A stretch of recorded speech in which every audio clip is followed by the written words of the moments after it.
Hello, my mystery readers. Today we're going to have Reader's Workshop, and we're going to talk about something really important that I mentioned actually on Friday. So today I want to teach you that expert mystery readers are always on the lookout for what mystery writers refer to as red herrings. That looks like this. Actually wrote it on this thing. Red herring, right here. See it?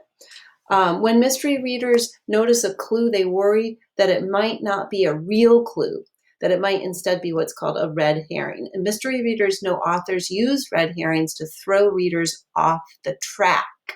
And mystery readers don't want to let that happen. The other day, when you were studying your mystery books, you noticed that mystery after mystery, it seems like the detectives often guess wrong at first. And so the detective guesses wrong at first because he or she may follow clues that have sometimes been deliberately placed there by the author to throw the detective off the track. And these clues have a special name called red herrings. Red herrings not only throw the detective off the track, but they also throw the reader off the track. Remember that a red herring will look like a real clue. That's what makes it so tricky. You may come across a red herring and think, oh, a clue. But red herrings are usually so obvious, the person who planted it really wants you to think this clue is a big clue.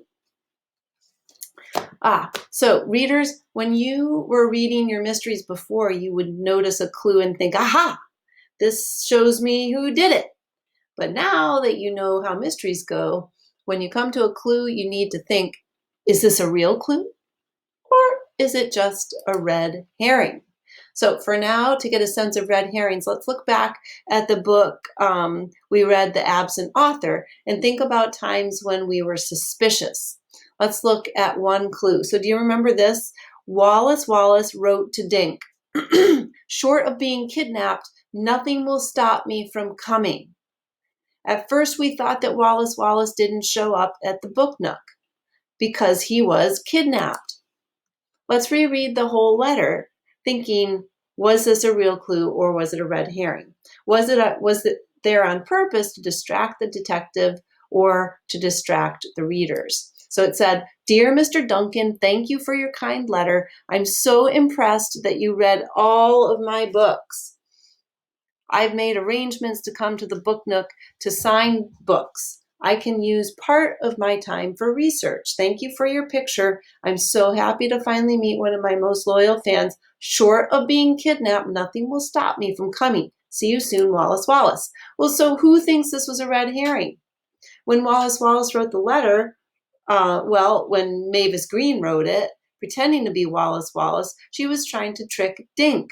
She planted the clue on purpose to get Dink to think that Wallace was kidnapped, which is not true. That letter is trying to get people off the track. This clue is a red herring. Did the red herring work? Was Dink tricked? Were we? Yes, we were. Readers, did you notice how we thought back across the clues, trying to notice ones that seemed to have tricked the detective? As expert mystery readers, we read skeptically, pausing to think, is this clue real or could it be a red herring? Might the author have planted the clue to trick you? You can always go back to reread the spot red herrings that you overlooked. And you can also read forward in your books expecting that some clues might end up being red herrings. So let's try this with the diamond mystery. We just finished reading a couple of chapters. We finished reading chapter 3 when Maya and Jerry start the investigation. They talk to Mohammed Carrot about this stolen diamonds and his employees. So we'll read a little bit of chapter 4. I have another copy, so I'll let you just look at let's see if I can figure it out. Chapter 4. So we're going to read there's not any picture, so I'm just going to let you read that. I got it in another place. In the hallway between the office and the store, Mr. Carrot stopped suddenly and lowered his voice to a whisper. Please help me catch the thief, otherwise I'll be bankrupt soon. Jerry and Maya had no time to reply before Mohammed Carrot walked on. They followed him into the store to meet the other 3 employees, Vivian Leander, Danny Braveheart, and Luke Smith. Mohammed Carrot stood in the middle of the store and introduced everyone. So remember, the chapter is called The Suspects. So as we learn about each employee, let's read suspiciously. Is this a real clue or is it a red herring? Ready? So this is Jerry and Maya. They're going to work here for a few days. They will wash the windows and empty the trash, run the errands, and help with other odds and ends. Vivian and Luke step forward to shake hands and say hello. Vivian wore a glittering necklace. Ooh, did you hear that? So I'm thinking, I heard you guys say, you thought maybe Vivian's necklace was a clue, and maybe now you're thinking, maybe not so much. Maybe she's wearing the necklace that it just is like too good to be true, right? So if Vivian was a real thief, she probably wouldn't be so flashy with her stolen goods. So I'm going to jot that down on a Post-it to keep track of my thinking. So I'm going to write, I think, I'll write right here. Let's see. Vivian, that's my mom's name. Necklace, Vivian's necklace could be a red herring. If Vivian didn't steal the diamonds, who did? Where did she get I'm running out of room. The expensive, I'm just going to make lots of dollar signs because I don't have room for expensive.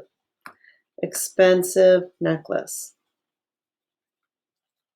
Question mark. And then I'm going to go ahead and put it in my book right where that is. Chapter 4. It was right here. No, it's chapter 3. Chapter 4. Here it is.